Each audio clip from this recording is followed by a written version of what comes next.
Hi hello friends, welcome back to MRL study studio ಚಾನಲ್ಗೆ ತಮಗೆಲ್ಲರಿಗೂ ಸ್ವಾಗತಿಸುತ್ತಾ ನಾನು ಇವತ್ತಿನ ತರಗತಿಯಲ್ಲಿ ದೈಹಿಕ ಶಿಕ್ಷಣ ಶಿಕ್ಷಕರ ಒಂದು ಪಠ್ಯಕ್ರಮಕ್ಕೆ ಸಂಬಂಧಪಟ್ಟಂತಹ ಗುಂಪು ಆಟಗಳು, ಈ ಒಂದು ಆಟದಲ್ಲಿ ಖೋಖೋ ಈ ಒಂದು ಗೇಮ್ಸ್ ಬಗ್ಗೆ ಇವತ್ತಿನ ತರಗತಿಯಲ್ಲಿ ತಿಳಿದುಕೊಳ್ಳೋಣ.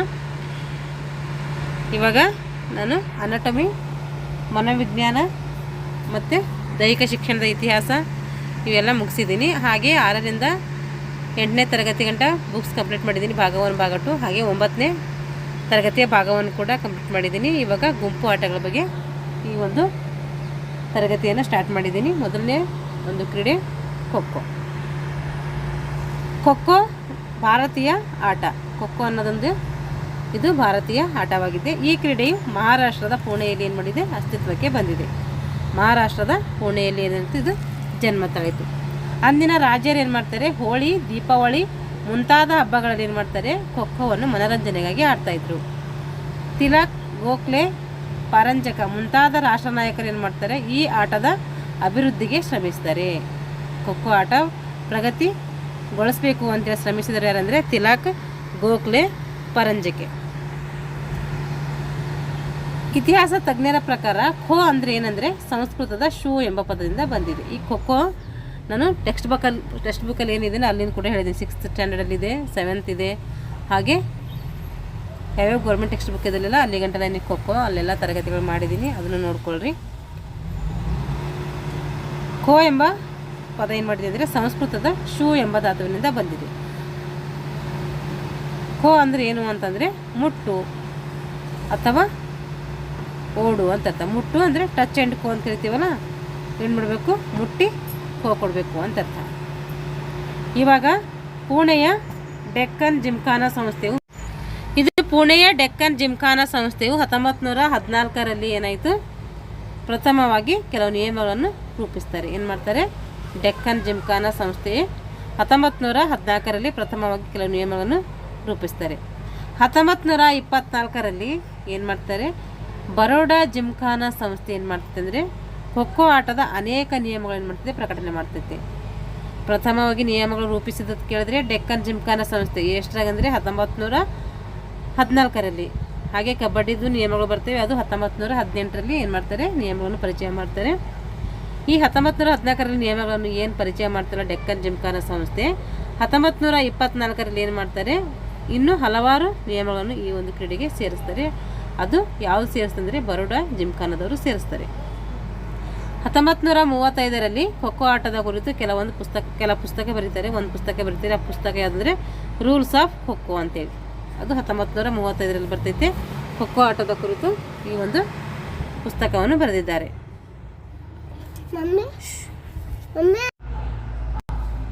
ಇವಾಗ 1957ರಲ್ಲಿ ಅಖಿಲ ಭಾರತ ಖೋಖೋ ಫೆಡರೇಷನ್ ಅಸ್ತಿತ್ವಕ್ಕೆ ಬರ್ತೈತೆ. ಎಷ್ಟರಲ್ಲಿ, 1957ರಲ್ಲಿ ಏನು ಮಾಡ್ತೈತೆ, ಖೋಖೋ ಫೆಡರೇಷನ್. ಪ್ರತಿಯೊಂದು ಗೇಮ್ಸ್ಗೂ ಕೂಡ ಏನಿದೆ, ಫೆಡರೇಷನ್ಗಳಿದ್ದಾವೆ. ಅದು ಅಸ್ತಿತ್ವಕ್ಕೆ ಬಂದಿದ್ದು 1957. ಖೋಖೋ ಆಟ ಏನು ಮಾಡ್ತಾರೆ, 1936ರಲ್ಲಿ ಬರ್ಲಿನ್ ಒಲಿಂಪಿಕ್ಗೆ ಸೇರಿಸ್ತಾರೆ. ಯಾವ ಒಲಿಂಪಿಕ್ಕು, ಬರ್ಲಿನ್ ಒಲಿಂಪಿಕ್ಕು. 1960ರಲ್ಲಿ ಪ್ರಥಮ ಬಾರಿಗೆ ಏನು ಮಾಡ್ತಾರೆ, ರಾಷ್ಟ್ರೀಯ ಖೋಖೋ ಚಾಂಪಿಯನ್ಶಿಪ್ ನಡೆಸ್ತೈತೆ. ಅದು ಎಲ್ಲಿ ಅಂದರೆ 1960ರಲ್ಲಿ ಆಂಧ್ರ ಪ್ರದೇಶದ ವಿಜಯವಾಡದಲ್ಲಿ ಏನು ಮಾಡ್ತಾರೆ, ಈ ಒಂದು ಕ್ರೀಡೆಯನ್ನು ಸಂಘಟನೆ ಮಾಡ್ತಾರೆ.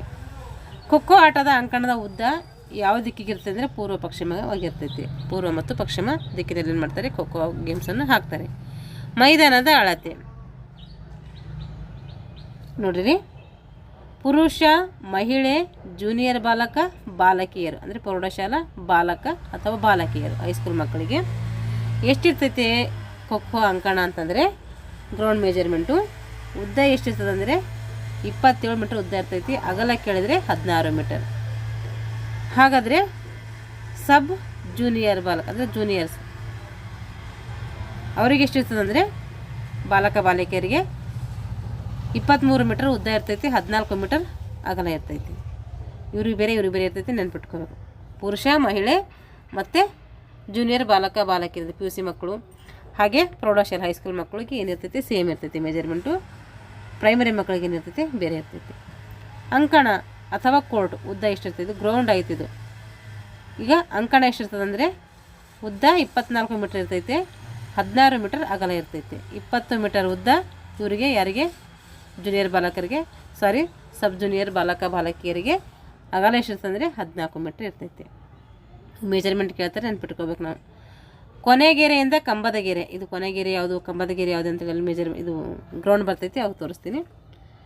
ಕೊನೆಗೆರೆಯಿಂದ ಕಂಬದ ಗೆರೆಗೆ ಎಷ್ಟಿರ್ತೈತೆ 1.50 ಮೀಟ್ರ್ ಇರ್ತೈತೆ. ಇವರು ಇಬ್ಬರಿಗೆ ಸೇಮ್ ಇದು. ಯಾರಿಗೆ ಪುರುಷ ಮಹಿಳೆ ಬಾಲಕ ಬಾಲಕಿಯರಿಗೆ ಅಂದರೆ ಸಬ್ ಜೂನಿಯರ್ಸ್ ಎಲ್ಲರಿಗೆ ಸೇರಿಸಿ ಒಂದೇ ಮೆಜರ್ಮೆಂಟ್. ಯಾವುದು ಕೊನೆಗೆರೆಯಿಂದ ಕಂಬದ ಗೆರೆ.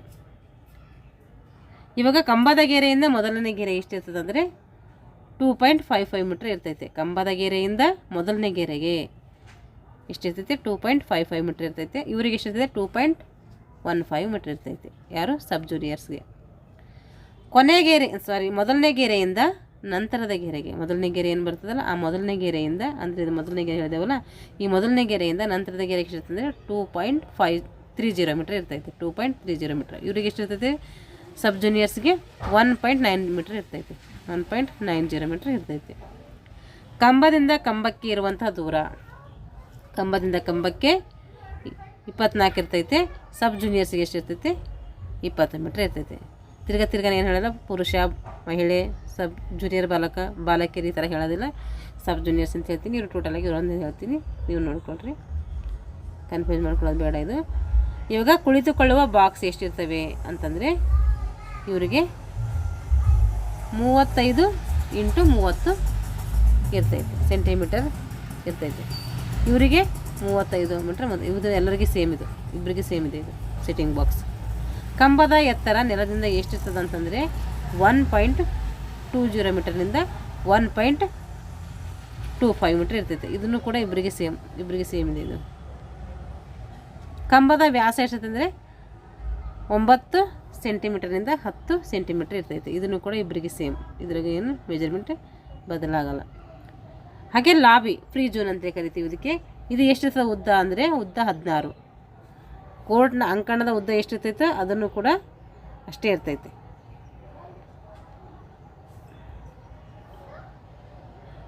ಮತ್ತು ಅಗಲ ಎಷ್ಟಿರ್ತದೆ ಅಂದರೆ 1.50 ಮೀಟ್ರ್ ಇರ್ತೈತೆ. ಇದೊಂದ್ಸರಿ ಗ್ರೌಂಡಲ್ಲಿ ತೋರಿಸ್ತೀನಿ, ಅವಾಗ ನಿಮ್ಗೆ ಕ್ಲಿಯರ್ ಆಗ್ತೈತೆ. ಇಲ್ಲಿ ಸಬ್ ಜೂನಿಯರ್ಸಿಗೆ 14 ಮೀಟ್ರ್ ಉದ್ದ ಇರ್ತೈತೆ. 1.50 ಮೀಟ್ರ್ ಅಗಲ ಇರ್ತೈತೆ. ಎಂಟ್ರಿ ಜೂನ್ ಉದ್ದ ಮತ್ತು ಅಗಲ.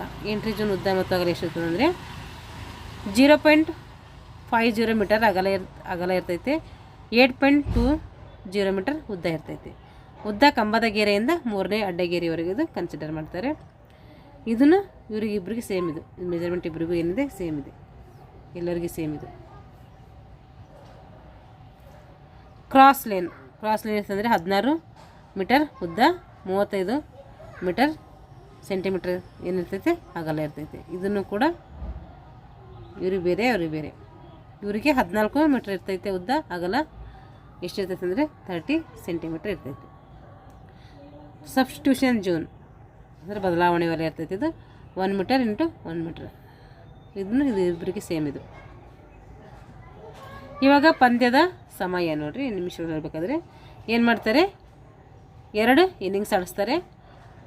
2 ಇನ್ನಿಂಗ್ಸ್ನಲ್ಲಿ ಎಷ್ಟಿರ್ತವೆ 2 ಸುತ್ತಿರ್ತವೆ. ಅಂದರೆ ಒಂದನೇ ಸುತ್ತು, ಒಂದು ಇನ್ನಿಂಗ್ಸಲ್ಲಿ 2 ಸುತ್ತು, 2 ಇನ್ನಿಂಗ್ಸಲ್ಲಿ 2 ಸುತ್ತು. ಇಲ್ಲಿ 1ನೇ ಸುತ್ತು ಆಡಿಸಿದಾಗ ಪುರುಷ ಮಹಿಳೆ ಬಾಲಕ ಬಾಲಕಿಯರು ಅಂದರೆ ಪ್ರೌಢಶಾಲಾ ಮಕ್ಕಳಿಗೆಲ್ಲ ಎಷ್ಟಿರ್ತದೆ ಅಂದರೆ 9 ನಿಮಿಷ ಆಡಿಸ್ತಾರೆ, 3 ನಿಮಿಷ ರೆಸ್ಟು. ಮತ್ತು 2ನೇ ಸುತ್ತಲ್ಲಿ 9 ನಿಮಿಷ ಆಡಿಸ್ತಾರೆ. ದೀರ್ಘ ವಿಶ್ರಾಂತಿ 6 ನಿಮಿಷ. ಮತ್ತು 3ನೇ ಸುತ್ತಿನಲ್ಲಿ 9 ನಿಮಿಷ ಆಡಿಸ್ತಾರೆ, 3 ನಿಮಿಷ ರೆಸ್ಟು, 9 ನಿಮಿಷ ಮಾತಾಡಿಸ್ತಾರೆ. ಒಟ್ಟು ಎಷ್ಟು ನಿಮಿಷ ಇರ್ತದೆ ಅಂದರೆ 48 ನಿಮಿಷ ಇರ್ತೈತೆ. ಇವಾಗ ಸಬ್ ಜೂನಿಯರ್ಸ್ಗೆ ಬೇರೆ ಇರ್ತೈತೆ. 7 ನಿಮಿಷ ಆಡಿಸ್ತಾರೆ, ಅಲ್ಪ ವಿರಾಮ ಇಬ್ಬರಿಗೆ ಸೇಮ್ ಇದೆ. ಮತ್ತು 2ನೇ ಸುತ್ತಲ್ಲಿ 7 ನಿಮಿಷ ಆಡಿಸ್ತಾರೆ. ದೀರ್ಘ ವಿಶ್ರಾಂತಿ ಇಲ್ಲಿ 5, ಅವರಿಗೆ 6. ಇಲ್ಲಿ ಮತ್ತೆ 7 ನಿಮಿಷ, ಮತ್ತು 3 ನಿಮಿಷ ರೆಸ್ಟು, ಮತ್ತು 7 ನಿಮಿಷ, ಒಟ್ಟು 39 ನಿಮಿಷ ಇರ್ತೈತೆ. ಟೋಟಲ್ ನಿಮಿಷ ಎಷ್ಟು ಕೇಳಿದರೆ 48 ನಿಮಿಷ. ಪುರುಷ ಮಹಿಳೆ ಜೂನಿಯರ್ ಬಾಲಕ ಬಾಲಕಿಯರು ಮತ್ತು ಪ್ರೌಢಶಾಲಾ ಮಕ್ಕಳಿಗೆ 48, ಸಬ್ ಜೂನಿಯರ್ಸ್ ಬಾಲಕ ಬಾಲಕಿಯರಿಗೆ 39. ನೆನ್ಬಿಟ್ಕೋಬೇಕು. ಇಲ್ಲಿದೆ ನೋಡಿರಿ ಮೆಜರ್ಮೆಂಟು. ನೋಡಿ ಇದು 6th ಸ್ಟ್ಯಾಂಡರ್ಡಿಂದ ಹಾಕ್ಕೊಂಡಿದ್ದೀನಿ ನಾನು, ಯಾಕಂದರೆ ಬುಕ್ಸಲ್ಲಿ ಆ ಥರ ಬುಕ್ಸಲ್ಲಿ ಚೆನ್ನಾಗಿಲ್ಲ ಇದು ಮೆಜರ್ಮೆಂಟು. ಇದು 6th standard government text book ಇದು. ಇಲ್ಲಿ ನೋಡಿರಿ ಉದ್ದ ಎಷ್ಟಿದೆ, ಇದು ಅಂಕಣದ, ಇದು ಏನು ಇದಕ್ಕೆ ಮೈದಾನ ಅಂತೀವಿ, ಇದು ಕೋರ್ಟ್ ಮೆಜರ್ಮೆಂಟ್ ಇದು. ಇಲ್ಲಿ ಕೋರ್ಟ್ ಕೇಳಿದರೆ ಎಷ್ಟಂದರೆ 27 ಮೀಟರ್ ಉದ್ದ ಇರ್ತೈತೆ. ಇದು ಪುರುಷ ಮಹಿಳೆಯರಿಗೆ. ಇದು 23 ಮೀಟರ್ ಇದಲ್ಲ, ಇದು ಏನಂದರೆ ಸಬ್ ಜೂನಿಯರ್ಸ್ಗೆ. ಇದು ಅಂಕಣ, ಇದು ಏನಂತೀವಿ ಮೈದಾನ ಅಂತೀವಿ. ಮೈದಾನ ಎಷ್ಟಿದೆ ಅಂತಂದರೆ ಇದು 30 ಮೀಟರ್ ಏನಿದೆ ಪುರುಷ ಮತ್ತು ಮಹಿಳೆಯರಿಗೆ, ಜೂನಿಯರ್ ಬಾಲಕ ಬಾಲಕಿಯರಿಗೆ ಹಾಗೂ ಪ್ರೌಢಶಾಲಾ ಮಕ್ಕಳಿಗೆ ಇಷ್ಟಿರ್ತೈತೆ. 26 ಮೀಟರ್ ಇದು ಸಬ್ ಜೂನಿಯರ್ಸ್ಗಿರುವಂತಹ ಒಂದು ಏನಂದರೆ ಮೈದಾನ. ಇವಾಗ ಇದು ಆಗ್ತಾಯಿಲ್ಲ. ಇದು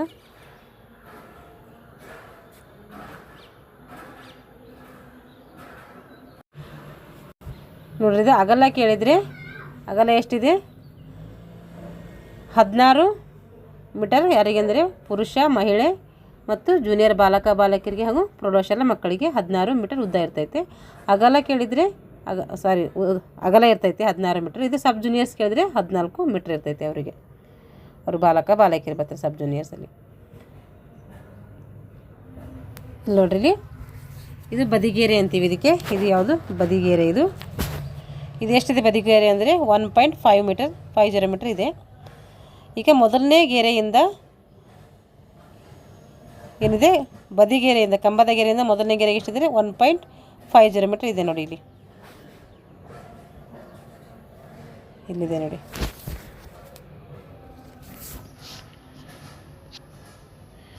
ಇವಾಗ ಮೊದಲನೇ ಗೆರೆಯಿಂದ ಮತ್ತೇನು ಅಂದರೆ ಕಂಬದ ಗೆರೆಯಿಂದ ಮೊದಲನೇ ಗೆರೆಗೆ ಎಷ್ಟಿದೆ 2.55 ಮೀಟರ್ ಇದೆ. ಯಾರಿಗೆ ಜೂನಿಯರ್ ಬಾಲಕ ಬಾಲಕರಿಗೆ ಹಾಗೂ ಪುರುಷ ಮತ್ತು ಮಹಿಳೆಯರಿಗೆ. ಸಬ್ ಜೂನಿಯರ್ಸ್ಗೆ ಇದ್ದರೆ 2.15 ಮೀಟರ್ ಇದೆ.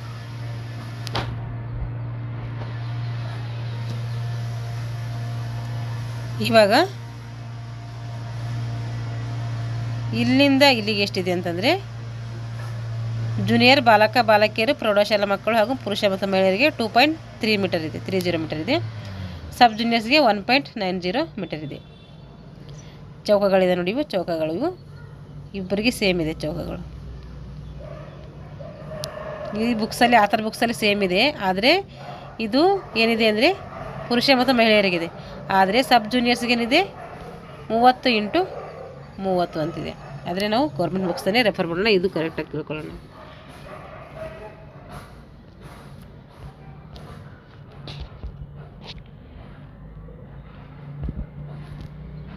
ಇವಾಗ ನೋಡ್ರಿ,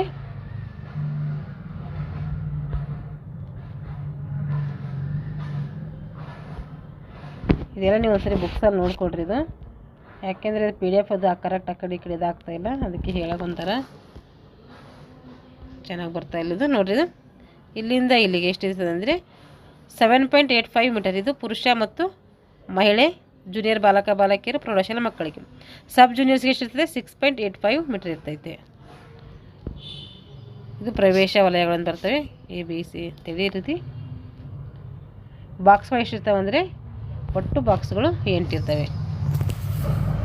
ಒಂದ್ಸರಿ ನೀವು ಇದು ನಿಮ್ಮ ಬುಕ್ಸಲ್ಲೇ ಹೋಗಿ ನೋಡ್ಕೊಳ್ರಿ. 6th standard ಬುಕ್ಸಲ್ಲಿದೆ. ಇದು ನೀವು ಒಂದ್ಸರಿ ನೋಡ್ಕೊಳ್ರಿ ಅಂತಾರೆ.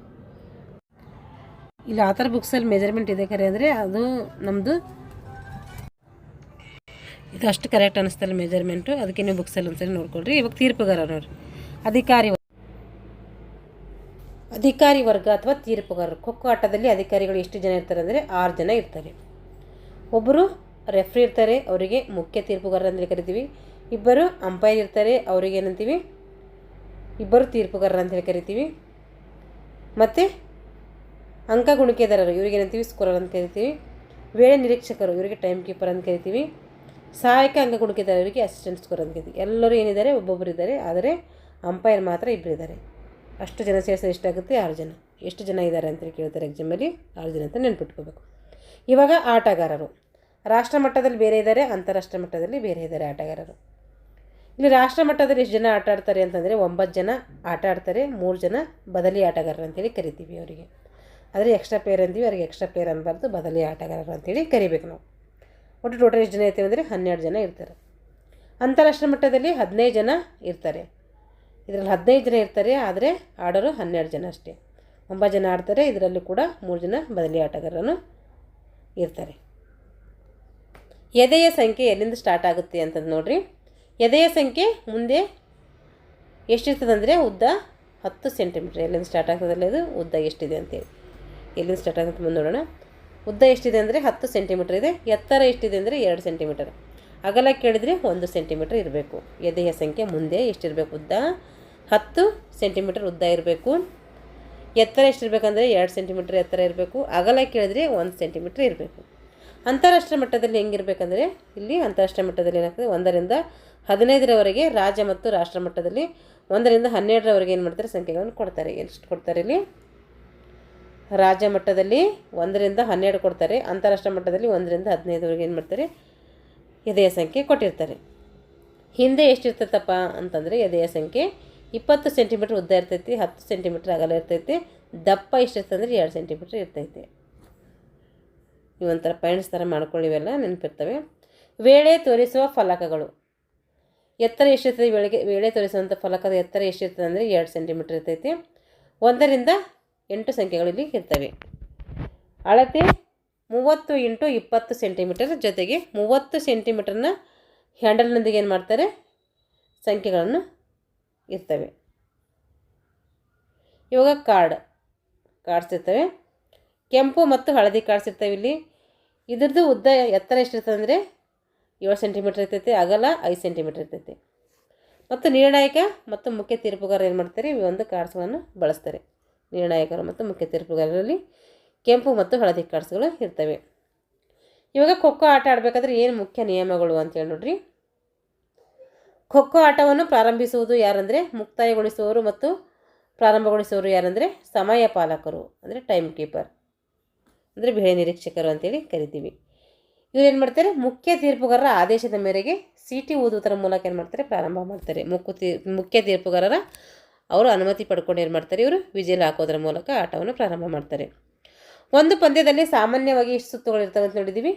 4 ಸುತ್ತುಗಳು ಇರ್ತವೆ ಅಂತ ನೋಡಿದ್ದೀವಿ. ಮತ್ತು ಒಂದು ಪಂದ್ಯಕ್ಕೆ 2 ಭಾಗಗಳಿರ್ತವೆ. 1ನೇ ಭಾಗದಲ್ಲಿ ಅದಕ್ಕೆ ಪೂರ್ವದಂತೆ ಇದು ಎಲ್ಲ ರಿಪೀಟ್ ಆಗ್ತಾಯಿದೆ. 1ನೇ ಭಾಗದಲ್ಲಿ ಇರ್ತೈತೆ 9 ನಿಮಿಷ ಆಡ್ತಾರೆ, 3 ನಿಮಿಷ ಅಲ್ಪ ವಿಶ್ರಾಂತಿ ಇರುತ್ತೆ, ಮತ್ತು 9 ನಿಮಿಷ ಆಡ್ತಾರೆ. ಇಲ್ಲಿ ಎಷ್ಟು 21 ನಿಮಿಷ ಆಯಿತು. 6 ನಿಮಿಷ ಏನಿರುತ್ತೆ ದೀರ್ಘ ವಿಶ್ರಾಂತಿ. ಮತ್ತು 9, 3, 9 ಇಲ್ಲಿ 21, 21 ಆಯಿತು. 21, 21 ಎಷ್ಟಾಯ್ತು? ಇದು 42 ಆಯಿತು. ಇದು 6 ನಿಮಿಷ ದೀರ್ಘ ವಿಶ್ರಾಂತಿ ಸೇರಿಸಿದ್ರೆ 48. ಇವರು ಕೂಡ 3 ನಿಮಿಷ 7 ನಿಮಿಷ ಆಡ್ತಾರೆ, 3 ನಿಮಿಷ ಅಲ್ಪ ವಿಶ್ರಾಂತಿ, ಮತ್ತು 3 ನಿಮಿಷ ಆಡ್ತಾರೆ. ಒಟ್ಟು 17 ನಿಮಿಷ ಮೊದಲನೇ ಸುತ್ತಲ್ಲಿ. 2ನೇ ಸುತ್ತಲ್ಲಿ ಏನು ಮಾಡ್ತಾರೆ ಮತ್ತೆ ದೀರ್ಘ ವಿಶ್ರಾಂತಿ ಇವರಿಗೆ 5 ನಿಮಿಷ ಇರ್ತೈತಿ. 7 ನಿಮಿಷ ಆಡ್ತಾರೆ, 3 ನಿಮಿಷ ಅಲ್ಪ ವಿಶ್ರಾಂತಿ, ಮತ್ತು 7 ನಿಮಿಷ ಆಡ್ತಾರೆ. 2 ಸೇರಿಸಿದ್ರೆ 17 ಎಷ್ಟಾಯಿತು? 34 ನಿಮಿಷ ಆಯಿತು. ಇದು 5 ನಿಮಿಷ ಸೇರಿಸ್ಕೊಂಡ್ರೆ 39 ನಿಮಿಷ. ಇವಾಗ ಒಂದು ಬ್ಯಾಚ್ ಔಟ್ ಆದಾಗ ಏನು ಮಾಡ್ತಾರೆ 2 ಉತ್ತಮ ಅಂದರೆ ಸರಿಯಾದ ಖೋ ಕೊಡಲೇಬೇಕು. ಒಬ್ರಿಗೆ ಔಟ್ ಮಾಡಿದ್ದೀವಿ ಅಂದರೆ 2 ಖೋವನ್ನು ಕೊಡಲೇಬೇಕು ನಾವು. ಅಂದರೆ ಒಂದು ಬ್ಯಾಚು 3 ಜನ ಇರ್ತಾರೆ. ಒಂದು ಬ್ಯಾಚ್ ಔಟ್ ಆಯ್ತಂದ್ರೆ 3 ಜನ ಬಂದರು, 3 ಜನ ಔಟ್ ಆಗಿದ್ರು ಅಂದರೆ ಅವರು ಇನ್ನೂ 3 ಜನ ಒಳಗಡೆ ಬರಬೇಕಲ್ಲ, ಅವರು ಬರುವುದರ ಒಳಗಾಗಿ ಏನು ಮಾಡಬೇಕು ಸರಿಯಾದ ರೀತಿಯಲ್ಲಿ 2 ಖೋ ಕೊಡಬೇಕು. ಎಷ್ಟು ಖೋ ಕೊಡಬೇಕಂತ ಕೇಳ್ತಾರೆ 2 ಖೋ. ರಕ್ಷಣೆ ಆಟಗಾರರು 2 ಖೋ ಸರಿ ಕೊಡುವುದರೊಳಗೆ ಏನು ಮಾಡಬೇಕು ಅವ್ರು ಪ್ರವೇಶ ಪಡ್ಕೋಬೇಕು. ಒಂದು ವೇಳೆ ಪಡೆದಿದ್ದರೆ ಏನು ಮಾಡ್ತಾರೆ ಎಷ್ಟು ಜನ ಪಡೆದಿಲ್ಲವೋ ಅಷ್ಟು ಔಟನ್ನು ನೀಡ್ತಾರೆ. ಎಷ್ಟು ಜನ ಏನು ಮಾಡ್ತಾರೆ ಪ್ರವೇಶ ಪಡೆದಿಲ್ವೋ ಅಷ್ಟು ಜನ ಏನು ಮಾಡ್ತಾರೆ ಔಟನ್ನು ಮಾಡ್ತಾರೆ. ಸಕ್ರಿಯ ದಾಳಿಗಾರನು ಕಡ್ಡಾಯವಾಗಿ ಏನು ಮಾಡಬೇಕು 1 ಖೋ ಹಾಕದೆ ಮುಂದಿನ ಬ್ಯಾಚಿನ ಆಟಗಾರರನ್ನು ಮುಟ್ಟುವಾಗಿಲ್ಲ. ಅವ್ರು 3 ಜನ ಔಟ್ ಆಗಿರ್ತಾರೆ, 3 ಜನ ಬಂದಿರ್ತಾರೆ, ಮತ್ತೆ ಅವರಿಗೆ ಮುಟ್ಟಕ್ಕೆ ಹೋಗ್ಬಾರ್ದು. 1 ಖೋ ಕೊಡಬೇಕು. ಅಷ್ಟರಲ್ಲಿ 1 ಖೋ ಕೊಟ್ಟು ಏನು ಮಾಡಬೇಕು ಆಟವನ್ನು ಪ್ರಾರಂಭಿಸಬೇಕು. ಹಾಗೇನಾದರೂ ಮುಟ್ಟಲು ಹೋದರೆ ಮುಖ್ಯ ತೀರ್ಪುಗಾರರು ಏನು ಮಾಡ್ತಾರೆ ಖೋ ಕೊಡಲು ನಿರ್ದೇಶನ ನೀಡ್ತಾರೆ. ವಿಜಿಲ್ ಆಗ್ತಾರೆ, ಅಲ್ಲಿ ಹೋಗಿ ಖೋ ಕೊಡಬೇಕು. ಅವಾಗ ಅಧಿಕ ಅವಧಿ ಅಂದರೆ ಕನಿಷ್ಠ ದಾಳಿಯಲ್ಲಿ ನಡೆಸುವಾಗ ಮುಖ್ಯ ತೀರ್ಪುಗಾರರು ಏನಾಗ್ತಾರೆ ಇಲ್ಲಿ ವೇಳೆ ನಿಯಂತ್ರಕನಾಗಿರ್ತಾನೆ. ಮೇನ್ ಗೇಮ್ ಆಡ್ಸೋ ಟೈಮಲ್ಲಿ ಯಾರು ಇರ್ತಾರೆ ಸಮಯ ಪಾಲಕರು ಏನಾಗಿರ್ತಾರೆ ಅಲ್ಲಿ ವೇಳೆ ನಿರೀಕ್ಷಕರಾಗಿರ್ತಾರೆ. ಆದರೆ ಒಂದು ಕನಿಷ್ಠ ಅವಧಿ ಅಂದರೆ ಇಬ್ಬರು ಸಮಾದ ಕನಿಷ್ಠ ಅವಧಿಯನ್ನು ತಳಿಸ್ತಾರಲ್ಲ ಆ ಟೈಮಲ್ಲಿ ಏನಿರುತ್ತೆ ಮುಖ್ಯ ತೀರ್ಪುಗಾರನೇ ವೇಳೆ ನಿರೀಕ್ಷಕರಾಗಿ ಅಂದರೆ ಆ ಕೆಲಸವನ್ನು ಅವರೇ ಮಾಡ್ತಾರೆ ಅಂತ ಅರ್ಥ. ಇಲ್ಲಿ ಆಟ ಪ್ರಾರಂಭಿಸುವುದು ಮುಕ್ತಾಯಗೊಳಿಸುವುದು ಯಾರಂದರೆ ವೇಳೆ ನೋಡಿಕೊಳ್ಳುವುದು ಮುಖ್ಯ ತೀರ್ಪುಗಾರ. ಇಲ್ಲೆಲ್ಲ ಅವರೇ ಮಾಡ್ತಾರೆ. ಇಲ್ಲಿ ಯಾರ್ದು ಕೆಲಸ ಇಲ್ಲ ಅಂದರೆ ವೇಳೆ ನಿಯಂತ್ರಕನಿಗೆ ಏನು ಸಮಯ ಪಾಲಕನಿಗೆ ಯಾವುದೇ ರೀತಿ ಕೆಲಸ ಇರೋದಿಲ್ಲ. ಇಲ್ಲಿ ಸಹಾಯಕ ತೀರ್ಪುಗಾರರು ನಿರ್ಣಾಯಕರು ಹಳದಿ ಪತ್ರವನ್ನು ಏನು ಮಾಡ್ತಾರೆ, ಮಾತ್ರ ತೋರಿಸ್ಬೇಕು. ಯಾರು? ಸಹಾಯಕ ತೀರ್ಪುಗಾರರು ಅಂತಾರೆ. ಅಂಪೈರ್ ಅವ್ರು ಏನು ಮಾಡಬೇಕು, ಹಳದಿ ಕಾರ್ಡನ್ನು ಮಾತ್ರ ತೋರಿಸ್ಬೇಕು. ಅದು ಮುಖ್ಯ ತೀರ್ಪುಗಾರರ ಗಮನಕ್ಕೆ ತಂದು ತೋರಿಸ್ಬೇಕು. ಅವರೇ ಅವ್ರ ಸ್ವಚ್ಛತೆ ತೋರಿಸೋಗಿಲ್ಲ, ಅವ್ರ ಗಮನಕ್ಕೆ ತಂದು ತೋರಿಸ್ಬೇಕು. ಆಗ ಆಟಗಾರರ ದುರ್ವರ್ತನೆಗೆ ಮುಂದುವರಿಸಿದಾಗ ಮತ್ತೆ ಏನು ಮಾಡಬೇಕು, ಹಳದಿ ಕಾರ್ಡ್ ತೋರಿಸ್ಬೇಕು. ಒಂದು ಪಂದ್ಯಾವಳಿಯಲ್ಲಿ 2 ಹಳದಿ ಕಾರ್ಡ್ ಬಂದರೆ ಅದೇನು ಒಂದು ಕೆಂಪು ಕಾರ್ಡಿಗೆ ಸಮ ಅಂತೇಳಿ ಏನು ಮಾಡ್ತಾರೆ, ಅವನನ್ನು ಪಂದ್ಯದಿಂದ ಹೊರ ಹಾಕ್ತಾರೆ. ಮುಖ್ಯ ತೀರ್ಪುಗಾರ ಏನು ಮಾಡ್ತಾನೆ, ಹಳದಿ ಮತ್ತು ಕೆಂಪು ಕಾರ್ಡ್ ಎರಡನ್ನೂ ಅವನು ತೋರಿಸ್ಬೋದು. ಆದರೆ ಮೊದಲು ಹಳದಿ ಕಾರ್ಡ್ ತೋರಿಸ್ಬೇಕು. ಹಾಗೆ ಮುಂದುವರೆದ್ರೆ ಅವ್ರ ದುರ್ವರ್ತನೆ ಹಾಗೆ ಮುಂದುವರೆದ್ರೆ ಏನು ಮಾಡಬೇಕು, ಕೆಂಪು ಕಾರ್ಡ್ ತೋರಿಸಿ ಆ ಪಂದ್ಯದಿಂದ ಏನು ಮಾಡ್ಬೋದು, ಮುಖ್ಯ ತೀರ್ಪುಗಾರ ಹೊರ ಹಾಕ್ಬೋದು. ದಾಳಿ ಮಾಡುವ ಸಮಯದಲ್ಲಿ ದಾಳಿ ಮಾಡುವ ತಂಡದ ನಾಯಕನ ಏನು ಮಾಡಬೇಕು, ನಿಗದಿಪಡಿಸಿದ ಅವಧಿಗಿಂತ ಮೊದಲೇ ದಾಳಿಯ ಪಾಳಿಯನ್ನು ಅಂತ್ಯಗೊಳಿಸಬೇಕು. ಏನು ಮಾಡಬೇಕು, ದಾಳಿ ಮಾಡುವಂಥ ಸಮಯದಲ್ಲಿ ದಾಳಿ ಮಾಡುವಂಥ ತಂಡದ ನಾಯಕ ಇರ್ತಾನಲ್ಲ, ಅವನು ನಿಗದಿಪಡಿಸಿದಂಥ ಅವಧಿಗಿಂತ ಏನು ಮಾಡಬೇಕು, ಮೊದಲೇ ದಾಳಿಯನ್ನು ಅಂತ್ಯಗೊಳಿಸಬಹುದು. ಅದು ಮುಖ್ಯ ತೀರ್ಪುಗಾರನ ವಿನಂತಿ ಮೇರೆಗೆ. ರಕ್ಷಣೆ ಆಟಗಾರನು ಚೌಕದಲ್ಲಿ ಕುಳಿತಿರುವ ದಾಳಿಗಾರನು ಆಟ ನಡೆದ ಸಂದರ್ಭದಲ್ಲಿ ಮುಟ್ಟಿದರೆ, ರಕ್ಷಣೆ ಆಟಗಾರ ಇರ್ತಾರಲ್ಲ ಅವ್ರು ಏನು ಮಾಡ್ತಾರೆ, ಚೌಕದಲ್ಲಿ ಕುಳಿತಿರುವ ದಾಳಿಗಾರನಿಗೆ ಮುಟ್ಟಿದರೆ ಆ ಸಂದರ್ಭದಲ್ಲಿ ಏನಾಗ್ತದೆ ಅಂದರೆ 1 ಬಾರಿ ಸೂಚನೆ ನೀಡ್ತಾರೆ. 2ನೇ ಬಾರಿ ಹಾಗೆ ಮುಟ್ಟಿದರೆ ಏನು ಮಾಡ್ತಾರೆ, ಔಟ್ ಎಂದು ಪರಿಗಣಿಸಿ ಏನು ಮಾಡ್ತಾರೆ, ಮುಖ್ಯ ತೀರ್ಪುಗಾರನನ್ನು ಹೊರ ಹಾಕ್ತಾರೆ. ದಾಳಿಗಾರನು ಖೋ ಪಡೆದ ನಂತರ ಏನು ಮಾಡಬೇಕು, ಅವನು ಸಕ್ರಿಯ ಆಟಗಾರ. ಈ ಖೋ ಕೊಟ್ಟಿವಿ ಅಂದರೆ ಅವನು ಸಕ್ರಿಯ ಆಟಗಾರ. ಯಾರಿಗೆ ಖೋ ಕೊಡ್ತೀವಿ ಅವರು ಸಕ್ರಿಯ ಆಟಗಾರರಾಗಿರ್ತಾರೆ ಅಂತ ಅರ್ಥ. ದಾಳಿಗಾರರಲ್ಲಿ ನಾಣ್ಯ ಚಿಮ್ಮುವಿಕೆ ಕೆಲಸ ಯಾರ್ದಂದರೆ ಅದು ಮುಖ್ಯ ತೀರ್ಪುಗಾರ ಅಂತ. ಇದನ್ನು ಕೂಡ ಫಾಲೋ ಆನ್ 9 ಅಂಕಗಳು ಮುಂದಿದ್ದರೆ ಏನು ಮಾಡ್ತಾರೆ, ಫಾಲೋ ಆನ್ ನೀಡ್ತಾರೆ. ಒಂದು ತಂಡದ ನಾಯಕರು ಒಪ್ಪಿದರೆ ಏನು ಮಾಡ್ತಾರೆ, 6, 7, 8 ಅಂಕಗಳಿಂದ ಮುಂದಿದ್ದರೆ ಏನು ಮಾಡ್ತಾರೆ, ಅವಾಗ ಫಾಲೋ ಆನ್ ಕೊಡ್ಬೋದು. ಆದರೆ ಫಾಲೋ ಆನ್ ಯಾವಾಗ ನೀಡ್ತಾರೆ ಅಂತ ಕೇಳ್ತಾರೆ, 9 ಅಂಕಗಳು ಮುಂದಿದ್ದರೆ ಏನು ಮಾಡ್ತಾರೆ, ಫಾಲೋ ಆನ್ ಕೊಡ್ತಾರೆ ಅಂತ ಅರ್ಥ. ಒಂದು ವೇಳೆ ತಂಡದ ನಾಯಕ ಒಪ್ಪಿದರೆ ಏನು ಮಾಡ್ತಾರಂತೆ, 6, 7, 8 ಅಂಕಗಳು ಬಂದಾಗೂ ಕೂಡ ಫಾಲೋ ಆನನ್ನು ನೀಡ್ತಾರೆ. ಪಂದ್ಯ ಮುಗಿದಾಗ ಫಲಿತಾಂಶ ಎಲ್ಲರ ಅಂಕಿತವನ್ನು ಹಾಕೋಬೇಕು. ಆವಾಗ ಮುಖ್ಯ ತೀರ್ಪುಗಾರ ಫಲಿತಾಂಶ ಏನು ಮಾಡ್ತಾರೆ, ಪ್ರಕಟಣೆ ಮಾಡ್ತಾರೆ. ಫಲಿತಾಂಶ ಯಾರು ಪ್ರಕಟಣೆ ಮಾಡ್ತಾರೆ ಅಂದರೆ ಮುಖ್ಯ ತೀರ್ಪುಗಾರರು. ಅಂಕ ಗುಣಿಕೆದಾರರು ಮಧ್ಯಂತರ ಅಂಕಗಳು ಬಲವನ್ನು ಸಂಘಟಿಸಲು ಏನು ಮಾಡ್ತಾರೆ, ಕಳಿಸಲು ಮುಖ್ಯ ತೀರ್ಪುಗಾರನ ಅಂಕಿತದೊಂದಿಗೆ ಏನು ಮಾಡ್ತಾರೆ, ಕಳಿಸ್ತಾರೆ. ಅಂದರೆ 2 ತಂಡಗಳ ಬಲವನ್ನು ತಿಳಿಯಲು ಏನು ಮಾಡ್ತಾರೆ, ಮುಖ್ಯ ತೀರ್ಪುಗಾರನ ಅಂಕಿತದೊಂದಿಗೆ ಕಳಿಸಿಕೊಡ್ತಾರೆ. ಯಾರು, ಸ್ಕೋರರ್. ಇವಾಗ ಪಂದ್ಯ ಸಮ ಆದಾಗ ಅಥವಾ ಟೈ ಆದಾಗ ಅಥವಾ ಡ್ರಾ ಆದಾಗ ಏನು ಮಾಡ್ತೀವಿ ಅಂದರೆ, ಲೀಗ್ ಮಾದರಿಯ ಪಂದ್ಯದಲ್ಲಿ ಲೀಗು, ನಾಕೌಟು ಅಂತ ಹೇಳಿ ಬರ್ತವೆ, ಕಾಂಬಿನೇಷನ್ ಈ ಥರ ಎಲ್ಲ ಬರ್ತವೆ. ಅವು ಬಂದಾಗ ಹೇಳ್ತೀನಿ. ಲೀಗ್ ಮಾದರಿಯ ಪಂದ್ಯದಲ್ಲಿ ಸಮವಾದಾಗ 2 ತಂಡಗಳಿಗೆ 1 ಅಂಕ ನೀಡ್ತಾರೆ. ಏನು ಮಾಡ್ತಾರೆ, ಲೀಗ್ ಪಂದ್ಯದಲ್ಲಿ ಸಮ ಆದವು ಅಂದರೆ ಅಂಕಗಳು ಅವು ಏನು ಮಾಡ್ತಾರೆ, 1 ಅಂಕ ನೀಡ್ತಾರೆ. ಗೆದ್ದ ತಂಡಕ್ಕೆ 2 ಅಂಕ, ಸೋತ ತಂಡಕ್ಕೆ 0 ಅಂಕ. ಅಂದರೆ ಏನಿಲ್ಲ ಅಂತ ಅರ್ಥ. ಈಗ ನಾಕೌಟ್ ಮಾದರಿಯಲ್ಲಿ ಪಂದ್ಯ ಸಮವಾದರೆ, ಅದು ಲೀಗ್ ಮಾದರಿಯಲ್ಲಿ ಇತ್ತು. ಇದು ನಾಕೌಟ್ ಪಂದ್ಯದಲ್ಲಿ ಸಮಾದರೆ ಏನು ಮಾಡ್ತಾರೆ ಅಂದರೆ, 2 ಇನ್ನಿಂಗ್ಸ್ ಅಂಕಗಳು ಸೇರಿ ಏನು ಮಾಡ್ತಾರೆ, 2 ತಂಡಗಳು ಸಮಗೊಂಡಾಗ 3ನೇ ಭಾಗದ ಆಟವನ್ನು ಏನು ಮಾಡ್ತಾರೆ, 2 ತಂಡಗಳು 1 ಬಾರಿ ದಾಳಿ ಮತ್ತು 1 ಬಾರಿ ರಕ್ಷಣೆ ಮಾಡಬೇಕು. 2 ಇನ್ನಿಂಗ್ಸ್ ಅಂಕಗಳು ಸೇರಿ 2 ತಂಡಗಳು ಸಮ ಅಂಕಗಳು ಪಡೆದುಕೊಂಡಾಗ ಏನು ಮಾಡ್ತಾರೆ, 3ನೇ ಭಾಗದ ಆಟವನ್ನು 2 ತಂಡಗಳು ಏನು ಮಾಡ್ತಾರೆ ಅಂದರೆ 1 ಬಾರಿ ದಾಳಿ ಮಾಡ್ತಾರೆ, 1 ಬಾರಿ ರಕ್ಷಣೆ ಪಡ್ಕೋತಾರೆ. ಅದಕ್ಕೆ ಅಧಿಕ ಇನ್ನಿಂಗ್ಸ್ ಅಂತ ಕರಿತೀವಿ. ಇದು ಮುಖ್ಯ ತೀರ್ಪುಗಾರ ಏನು ಮಾಡ್ತಾರೆ, ಘೋಷಿಸ್ತಾರೆ. ಸಮಯ, ಒಂದು ಸರದಿಯ ಸಮಯ ಆ ವಿಭಾಗಕ್ಕೆ ಏನು ಮಾಡ್ತಾರೆ, ತಕ್ಕಂತೆ ಕೊಡ್ತಾರೆ. ಒಂದು ಸರದಿ ಸಮಯ ಎಷ್ಟಿರ್ತದೆ, 9 ನಿಮಿಷ ಇರ್ತದಲ್ಲ, ಅವರಿಗೆ 9 ನಿಮಿಷ, ಸಬ್ ಜೂನಿಯರ್ಸ್ ಇದ್ದರೆ 7 ನಿಮಿಷ. 3ನೇ ಅವಧಿಗೆ ಮತ್ತೊಮ್ಮೆ ನಾಣ್ಯ ಚಿಮ್ಮಬೇಕಾಗಿಲ್ಲ. 3ನೇ ಸುತ್ತ ಆಡಿಸೋ ಟೈಮಿಗೆ ಮತ್ತೊಮ್ಮೆ ನಾಣ್ಯ ಚಿಮ್ಮಬೇಕಾಗಿಲ್ಲ. ಮೊದಲನೇ ನಾಣ್ಯ ಹೆಂಗಿತ್ತು, ಮೊದಲೇ ನಾಣ್ಯದ ಪ್ರಕಾರ ಏನು ಮಾಡ್ತಾರೆ, ತಂಡದ ಆಯ್ಕೆ ಮಾಡ್ತಾರೆ. ಇವಾಗ ದಾಳಿ ನೋಡ್ರಿ, ಏನು ಮಾಡಲ್ಲ, ಮೊದಲನೇ ನಾಣ್ಯದ ಪ್ರಕಾರ ಏನು ಮಾಡ್ತಾರೆ, ತಂಡದ ಆಯ್ಕೆ ಮಾಡ್ತಾರೆ. ಇಲ್ಲಿಯೂ ಸಮವಾದರೆ ಮಿತವಾದ ದಾಳಿ ನೀಡ್ತಾರೆ ಅಥವಾ ಕನಿಷ್ಠ ದಾಳಿ ಅಂತ ಕರಿತೀವಿ. ಮಿತವಾದ ದಾಳಿ ಅಥವಾ ಕನಿಷ್ಠ ದಾಳಿ 3ನೇ ಸರದಿಯಲ್ಲಿ 2 ತಂಡಗಳು ಏನು ಮಾಡ್ತವೆ, ಸಮವಾದ ಅಂಕ ಪಡೆದಿದ್ದರೆ ಆಗೇನು ಮಾಡ್ತಾರೆ, ಮಿತವಾದ ದಾಳಿ ನೀಡ್ತಾರೆ. 3ನೇ ಸರದಿ ಇರ್ತಾರೆ, 4 ಸರದಿ ಇರ್ತಾವೆ ಅಂತ ಹೇಳಿದ್ದೀನಿ. 3ನೇ ಸರದಿಯಲ್ಲಿ 2 ತಂಡಗಳ ಅಂಕಗಳು ಸಮ ಪಡ್ಕೊಂಡ್ರೆ ಆಗೇನು ಮಾಡ್ತಾರೆ, ಮಿತವಾದ ದಾಳಿ ನೀಡ್ತಾರೆ. ಇಲ್ಲಿ ರಕ್ಷಣೆ ಅಂದರೆ ಇಲ್ಲಿ 3 ರಕ್ಷಣೆ ಆಟಗಾರರು ಒಳಗೆ ಇರಬೇಕು. ಇಲ್ಲಿ ಆಕ್ರಮಣ ಆಟಗಾರರ ತಂಡವು ಮೊದಲ ಅಂಕವನ್ನು ಪಡೆದ ತಕ್ಷಣವೇ ಏನು ಮಾಡಬೇಕು, ಸಮಯವನ್ನು ದಾಖಲು ಮಾಡ್ಕೋಬೇಕು. ಅದೇ ರೀತಿ ಎದುರಾಳಿ ತಂಡಕ್ಕೂ ಕೂಡ ಅವಕಾಶ ನೀಡಬೇಕು. ಅಲ್ಲಿ ಯಾರು ಕಡಿಮೆ ಸಮಯದಲ್ಲಿ ಔಟ್ ಮಾಡ್ತಾರೋ ಅವ್ರು ಏನು ಮಾಡ್ತಾರೆ, ಜಯಶಾಲಿ ಅಂತೇಳಿ ಘೋಷಣೆ ಮಾಡ್ತಾರೆ. 30 ಸೆಕೆಂಡ್ ಹೆಚ್ಚಾದ ನಂತರ ಸುತ್ತನ್ನು ಏನು ಮಾಡ್ತಾರೆ, ಮುಕ್ತಾಯಗೊಳಿಸ್ತಾರೆ. ಒಟ್ಟಾರೆ 30 ಸೆಕೆಂಡ್ ಅಂತರವನ್ನಲ್ಲಿ ಗಮನಿಸ್ಕೊಂಡು ಏನು ಮಾಡ್ತಾರೆ, ಗೇಮ್ಸನ್ನು ಆಡಿಸ್ತಾರೆ. ಈಗ ಆಟಕ್ಕೆ ತಡೆ ಯಾವಾಗ ಮಾಡ್ತಾರೆ, ಆಟ ಯಾವಾಗ ನಿಲ್ಲಿಸ್ತಾರೆ ಅಂದರೆ, ಪಂದ್ಯಗಳು ಯಾವುದೇ ಕಾರಣಗಳಿಂದ ಅಪೂರ್ಣಗೊಂಡಾಗ ಅವಧಿಗೆ ಅನುಗುಣವಾಗಿ ಅಂದರೆ ಆ ಪಂದ್ಯ ಅಪೂರ್ಣವಾದಂಥ ಅವಧಿಯಲ್ಲಿ ಏನು ಮಾಡಬೇಕು, ಅಪೂರ್ಣಗೊಂಡ ಆ ಸುತ್ತನ್ನು ಮಾತ್ರ ಆಡಿಸಬೇಕು. ಯಾವುದು ಸುತ್ತ ಅಪೂರ್ಣಗೊಂಡಿರುತ್ತೋ ಆ ಸುತ್ತನ್ನು ಆಡಿಸ್ಬೇಕು. ಮೊದಲಿನಿಂದ ಇಲ್ಲಿ ಅಧಿಕಾರಿಗಳಾಗಲಿ ಆಟಗಾರರಾಗಲಿ ಏನಾಗಂಗಿಲ್ಲ, ಬದಲಾಗುವ ಹಾಗಿಲ್ಲ. ಅವ್ರು ಯಾರಿರ್ತಾರೋ ಅವರೇ ಇರಬೇಕಿಲ್ಲ. ಯಾವುದೇ ತೊಂದರೆಗಳಿಂದ ಪಂದ್ಯವು ಆ ಸೀಸನ್ನಲ್ಲಿ, ಅಂದರೆ ಯಾವ ಸೀಸನ್ನಲ್ಲಿ, ಮುಂಜಾನೆ ನಡೆಸಿದ್ರೆ ಮುಂಜಾನೆ, ಮಧ್ಯಾಹ್ನ ನಡೆಸಿದ್ರೆ ಮಧ್ಯಾಹ್ನ, ಸಾಯಂಕಾಲ ನಡೆಸಿದ್ರೆ ಅದು, ಆ ಸೀಸನ್ನಲ್ಲಿ ಅಂಥ ಪಂದ್ಯ ಮೊದಲಿನಿಂದ ಪೂರ್ತಿಯಾಗಿ ಮರುಪಂದ್ಯ ಆಡಿಸಬೇಕು. ಅಂದರೆ ಬೆಳಗ್ಗೆನೇ ಮುಗಿಲಿಲ್ಲ ಅಂದರೆ ಆ ಪಂದ್ಯ ಮಧ್ಯಾಹ್ನ ಇತ್ತು, ಸಾಯಂಕಾಲ ಇತ್ತು ಅಂದರೆ ಏನು ಮಾಡಬೇಕು, ಆ ಪಂದ್ಯ ಏನು ಮಾಡಬೇಕು, ಮೊದಲಿನಿಂದಲೂ ಪೂರ್ತಿಯಾಗಿ ಆಡಿಸ್ಬೇಕಂತೆ. ಇಲ್ಲಿ ಆಟಗಾರರು ಮತ್ತು ಕ್ರೀಡಾಧಿಕಾರಿಗಳು ಬದಲಾವಣೆ ಆಗ್ಬೋದು ಇಲ್ಲಿ, ಯಾಕೆಂದರೆ ಸೀಸನ್ ಬೇರೆ ಆಗಿರ್ತೈತೆ, ಇಲ್ಲಿ ಬದಲಾವಣೆ ಮಾಡ್ಕೊಳ್ಳುವಂಥ ಸಾಧ್ಯತೆ ಇರ್ತೈತೆ. ಲಾಬಿ ಅಥವಾ ಪಡಸಾಲೆ ಅಂತ ಕರಿತೀವಿ ಇದಕ್ಕೆ. ಆಟದ ಮೈದಾನ ಸುತ್ತಲೂ ಏನಿರ್ತೈತೆ 1.50 ಮೀಟ್ರ್ ಏನಿರ್ತೈತಿ, ಲಾಬಿ ಇರ್ತೈತಿ. ಈಗ ಇದು ಅಂಕಣಪ್ಪ. ಅಂಕಣದ ಸುತ್ತ ಏನು ಮಾಡ್ತಾರೆ, ಈ ಥರ ಒಂದು ಇದು ಹಾಕಿರ್ತಾರೆ, ಅದಕ್ಕೆ ಏನಂತೀವಿ ನಾವು ಲಾಬಿ ಅಂತೀವಿ ಅಥವಾ ಮೈದಾನ ಅಂಥೇಳಿ ಕರಿತೀವಿ.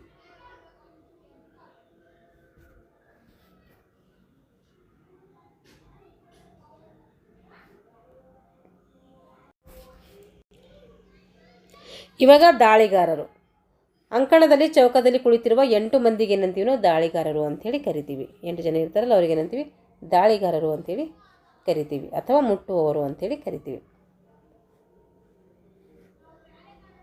ಸಕ್ರಿಯ ದಾಳಿಗಾರ ಯಾರಂದರೆ ಎದುರಾಳಿ ರಕ್ಷಣೆಗಾರನ್ನು ಮುಟ್ಟಲು ಯಾರು ಪ್ರಯತ್ನ ಮಾಡ್ತಾ ಇರ್ತಾರಲ್ಲ 9ನೇ ಆಟಗಾರ, ಅವನಿಗೇನಂತೀವಿ ಸಕ್ರಿಯ ದಾಳಿಗಾರ ಅಂತೀವಿ. ಅಂದರೆ 9ನೇ ಅವನಿಗೆ ಓಡ್ತಾ ಇರ್ತಾನಲ್ಲ ಅವನಿಗೇನಂತೀವಿ ಸಕ್ರಿಯ ಆಟಗಾರ. ಕೊಡಲು ಓಡ್ತಾ ಇರುವಂತಹ ಅಥವಾ ಮುಟ್ಟಲು ಓಡುವಂತಹ 9ನೇ ಆಟಗಾರನಿಗೆ ಏನಂತೀವಿ ನಾವು ಸಕ್ರಿಯ ದಾಳಿಗಾರ ಅಂತೇಳಿ ಕರಿತೀವಿ.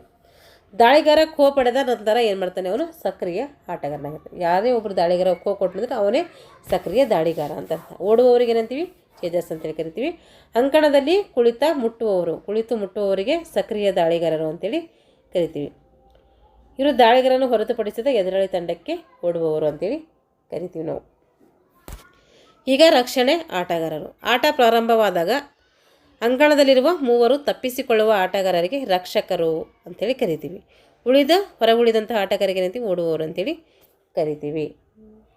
ಇವಾಗ ಪ್ರಶಸ್ತಿಗಳಿದ್ದಾವೆ ನೋಡಿರಿ. ಅರ್ಜುನ್ ಪ್ರಶಸ್ತಿ ಕ್ರೀಡಾಪಟುಗಳಿಗೆ ನೀಡ್ತೀವಿ. ಇದು ಅರ್ಜುನ್ ಪ್ರಶಸ್ತಿ ಯಾರು ನೀಡ್ತೀವಿ, ಕ್ರೀಡಾಪಟುಗಳು ನೀಡ್ತೀವಿ. ಇದು 15 ಲಕ್ಷದ ಬಹುಮಾನ ಆಗಿರ್ತೈತೆ ಇದು, ಮತ್ತು ಪ್ರಮಾಣ ಪತ್ರ ಇರ್ತೈತಿ, ಅರ್ಜುನನ ಮೂರ್ತಿ ಇರ್ತೈತೆ. ಇದು ಯಾವಾಗ ಪ್ರಾರಂಭ ಆಯ್ತಂದರೆ 1961ರಲ್ಲಿ ಪ್ರಾರಂಭ ಆಗ್ತೈತಿ ಇದು. ಪುರುಷರಿಗೆ ಏನು ಮಾಡ್ತಾರೆ, ಏಕಲವ್ಯ ಪ್ರಶಸ್ತಿ ಕೊಡ್ತಾರೆ. ಕ್ರೀಡಾಪಟುಗಳಿಗೆ ಅರ್ಜುನ ಪ್ರಶಸ್ತಿ ಕೊಟ್ಟರೆ ಪುರುಷರಿಗೆ ಏಕಲವ್ಯ ಪ್ರಶಸ್ತಿ ಕೊಡ್ತಾರೆ. ಮಹಿಳೆಯರಿಗೆ ಏನು ಮಾಡ್ತಾರೆ, ಝಾನ್ಸಿ ರಾಣಿ ಲಕ್ಷ್ಮೀಬಾಯಿ ಪ್ರಶಸ್ತಿ ಕೊಡ್ತಾರೆ.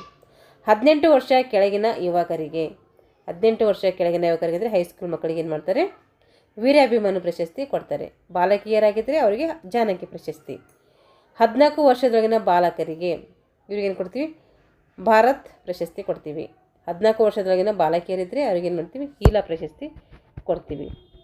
ದಕ್ಷಿಣ ವಲಯದ ಪುರುಷರಿಗೆ ಏನು ಕೊಡ್ತೀವಿ ಅಂದರೆ ಅವರಿಗೆ ಮದಕರಿ ಪ್ರಶಸ್ತಿ, ಮದಕರಿ ನಾಯಕ ಪ್ರಶಸ್ತಿ. ದಕ್ಷಿಣ ಕಡೆ ಫೇಮಸ್ ಅಲ್ಲ, ಅದಕ್ಕೆ ಆ ಒಂದು ಭಾಗದಲ್ಲಿ ಏನು ಮಾಡ್ತಾರೆ, ಮದಕರಿ ನಾಯಕ ಪ್ರಶಸ್ತಿ ಕೊಡ್ತಾರೆ. ದಕ್ಷಿಣ ವಲಯದ ಮಹಿಳೆಯರಿಗೆ ಒನಕೆ ಓಬವ್ವ ಪ್ರಶಸ್ತಿ ಕೊಡ್ತಾರೆ. ಯಾಕೆಂದರೆ ಆ ಒಂದು ದಕ್ಷಿಣ ವಲಯದಲ್ಲಿ ಒನಕೆ ಓಬವ್ವ ಫೇಮಸ್, ಅದಕ್ಕೆ ಅವ್ರ ಹೆಸರ ಮೇಲೆ ಏನು ಮಾಡ್ತಾರೆ, ಪ್ರಶಸ್ತಿ ಕೊಡ್ತಾರೆ. ದಕ್ಷಿಣ ಭಾರತದ 14 ವರ್ಷದ ಬಾಲಕರಿಗೆ ಏನು ಮಾಡ್ತಾರೆ, ಧ್ರುವ ಪ್ರಶಸ್ತಿ ಅಂತೇಳಿ ಕೊಡ್ತಾರೆ.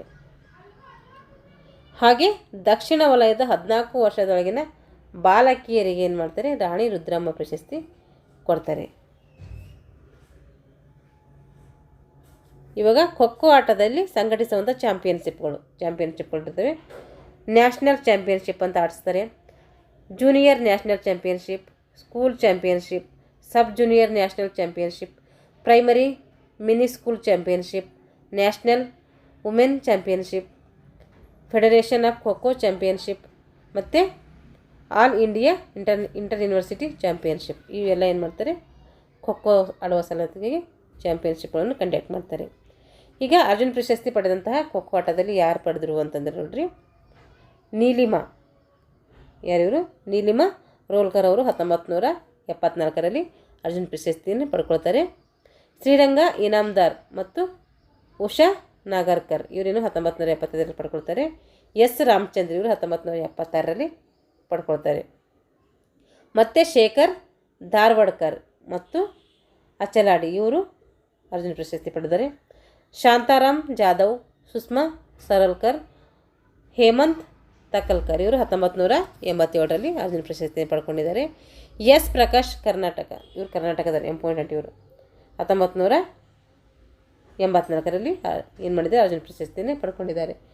ಸುರೇಖಾ ಭಗವಾನ್ ಕುಲಕರ್ಣಿ, ಇವರು 1985ರಲ್ಲಿ ಪಡ್ಕೊಂಡಿದ್ದಾರೆ. ಶೋಭಾ ನಾರಾಯಣ್, ಇವರು ಕೂಡ ನಮ್ಮ ಕರ್ನಾಟಕದ ಮಹಿಳೆ, ಇವರು ಕೂಡ ಅರ್ಜುನ ಪ್ರಶಸ್ತಿಯನ್ನು ಪಡ್ಕೊಂಡಿದ್ದಾರೆ. ಇವಾಗ ಕೆಲವು ಪ್ರಮುಖ ಕೌಶಲ್ಯಗಳಿದ್ದಾವೆ. ತಪ್ಪಿಸಿಕೊಳ್ಳುವ ಕೌಶಲ್ಯಗಳು ಯಾವಂದರೆ ಸಿಂಗಲ್ ಚೈನ್, ಡಬಲ್ ಚೈನ್ ಮತ್ತು ಟ್ರಿಕ್ಸ್ ಆಫ್ 136 ಆಫ್ 136 ಈ ರೀತಿ ಇವೆಲ್ಲ ನಮ್ಮದು ಬುಕ್ಸಲ್ಲಿ ಇದ್ದಾವೆ, ಗೌರ್ಮೆಂಟ್ ಬುಕ್ಸಲ್ಲಿ 6th ಸ್ಟ್ಯಾಂಡರ್ಡಲ್ಲಿ ಇದ್ದಾವೆ. ಅವೆಲ್ಲ ಪ್ರಾಕ್ಟಿಕಲ್ ಓದ್ಕೊಂಡು ಗೊತ್ತಾಯ್ತೈತೆ. ಮತ್ತು chain short ring, media ring, long ring ಈ ರೀತಿ ಎಲ್ಲ ಏನಿದ್ದಾವೆ ತಪ್ಪಿಸಿಕೊಳ್ಳುವಂಥ ಸ್ಕಿಲ್ ಇದ್ದಾವೆ. ಇವೆಲ್ಲ ನೀವು ಒಂದು ಸರಿ ಪ್ರಾಕ್ಟಿಕಲ್ ಓದ್ಕೊಡ್ರಿ. 6ನೇ ಕ್ಲಾಸಲ್ಲಿ ಚೆನ್ನಾಗಿದೆ ಇದೆಲ್ಲ. ಇವಾಗ ದಾಳಿಗಾರರ ಕೌಶಲ್ಯಗಳು. ದಾಳಿ ಮಾಡೋರು ಏನೇನು ಕೌಶಲ್ಯ ಮಾಡಬೇಕಂದ್ರೆ ಬೈಕೋ ಕೊಡಬೇಕು, chain, heel touch, cross touch, fake and ಕೋ, pole dive, taking the direction ಈ ರೀತಿ ಎಲ್ಲ ಏನು ಮಾಡಬೇಕು, ದಾಳಿಗಾರರು ಈ ಕೌಶಲ್ಯಗಳನ್ನು ಬಳಸ್ಕೊಂಡು ಆಟವನ್ನು ಆಡಬೇಕು. ಇಲ್ಲಿವರೆಗೆ ಏನಾಯ್ತಂದರೆ ಖೋಖೋ ಬಗ್ಗೆ ನಾವು ಸಂಪೂರ್ಣವಾಗಿ ತಿಳ್ಕೊಂಡಿವಿ. ಟೆಕ್ಸ್ಟ್ ಬುಕ್ಕಲ್ಲಿ ಇರೋದು ಹೇಳಿದ್ದೀನಿ. ಟೆಕ್ಸ್ಟ್ ಬುಕ್ಕಲ್ಲಿ ಇದು ಆ ಥರ ಟೆಕ್ಸ್ಟ್ ಬುಕ್ಕಲ್ಲಿ ಇರೋದು ಹೇಳಿದ್ದೀನಿ. ನೀವು ಟೆಕ್ಸ್ಟ್ ಬುಕ್ ಓದ್ಕೊಳ್ಳಿ. ಟೆಕ್ಸ್ಟ್ ಬುಕ್ಕಲ್ಲಿ ಇದು ಆ ಥರ ಟೆಕ್ಸ್ಟ್ ಬುಕ್ಕಿಂತ ಚೆನ್ನಾಗಿದೆ. ಅಲ್ಲೂ ನಾನು ಕ್ಲಾಸ್ ಮಾಡಿದ್ದೀನಿ, ಓಕೆ ಕೇಳ್ಕೊಳ್ಳಿ. ಈ ಒಂದು ಮುಂದಿನ ತರಗತಿಯಲ್ಲಿ ಮಾಡೋಣ. ಈ ಒಂದು ಖೋಖೋ ಆಟದ ಮೇಲೆ ಸಂಭಾವ್ಯ ಪ್ರಶ್ನೆ ತಗೊಂಡು ಬಿಡಿಸೋಣ. ಇಲ್ಲಿಗೆ ಈ ತರಗತಿಯನ್ನು ಮುಗಿಸ್ತಾ ಇದ್ದೀನಿ. Thanks for watching all.